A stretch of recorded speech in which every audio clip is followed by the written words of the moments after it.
Il est 9h15, tout rond. On se penche à présent sur les devises et leurs cours. Pour nous accompagner, Philippe Lermy, vous le voyez là, bonjour.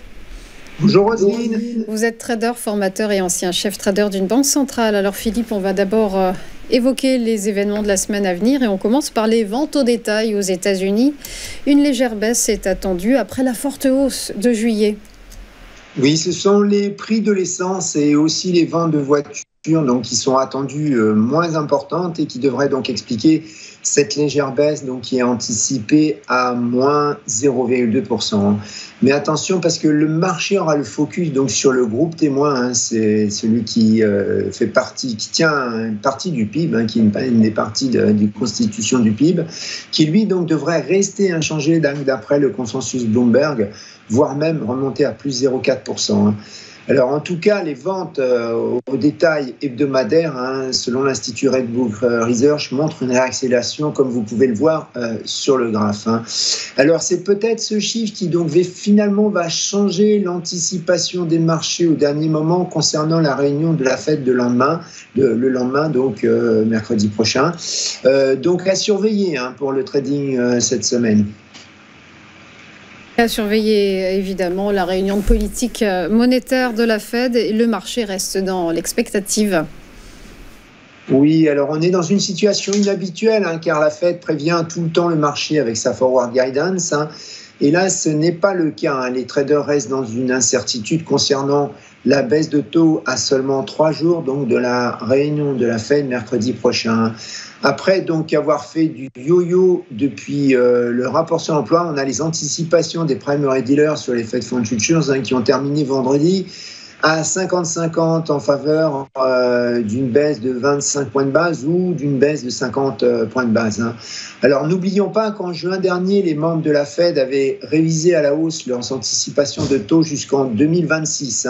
Donc comme on peut le voir donc, sur le graphe à l'écran, les anticipations de marché selon les swaps interbancaires US donc, sont nettement plus basses que celles des membres de la Fed. On peut donc penser que si jamais la baisse n'était que de 25 points de base, il faudra être attentif à la conférence de presse donc, de M. Powell, car ce dernier pourrait très bien avoir un discours beaucoup plus soft, suggérant une éventuelle baisse ultérieure de 50 points de base. À l'inverse, par contre, si jamais la Fed diminuait directement de 50 points de base pour sa première baisse de taux, Powell pourrait donc durcir le ton pour convaincre le marché que la Fed n'agit pas en urgence, parce que je vous rappelle, le marché se pose la question de savoir si elle est behind the curve. On va poursuivre et on part au Royaume-Uni avec l'inflation et un rebond éventuel dans les services qui ne devrait pas inquiéter la Banque d'Angleterre. Alors au global, l'inflation devrait rester stable à 2,2%, mais l'inflation dans les services reste un souci au Royaume-Uni, donc avec plus 5,6% attendu, en hausse donc comparé au mois précédent qui était de plus 5,2%. C'est beaucoup quand même. Les économistes attendent un rattrapage donc, des prix dans l'hôtellerie notamment, qui était anormalement bas au mois de juillet, ce qui expliquerait donc cette hausse. Maintenant, ce rebond de l'inflation dans les services ne devrait pas inquiéter la Banque d'Angleterre, donc outre mesure, car dans ses prévisions, elle anticipait déjà un chiffre qui pourrait monter jusqu'à 5,8%.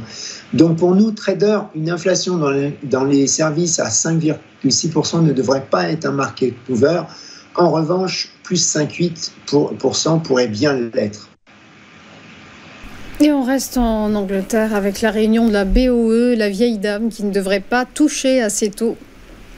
Oui, celle-ci a déjà baissé son taux directeur à 5% donc lors de la dernière réunion. Les économistes anticipent un vote des membres du comité de politique monétaire donc quasi à l'unanimité pour un taux inchangé à 8 contre 1. Alors on pourrait peut-être avoir 2 dissidents. Le gouverneur donc devrait insister sur la gradualité du cycle de baisse du taux directeur et suggérer une deuxième baisse de 25 points de base pour novembre. Alors, comme on peut le voir sur le graphe, le quantitative easing est loin d'être résorbé. Il devrait être maintenu à hauteur de 100 milliards de livres sterling pour les 12 prochains mois. Et c'est peut-être une décision différente qui pourrait faire bouger la livre sterling, notamment s'il y avait une augmentation de cette réduction donc, du quantitative easing.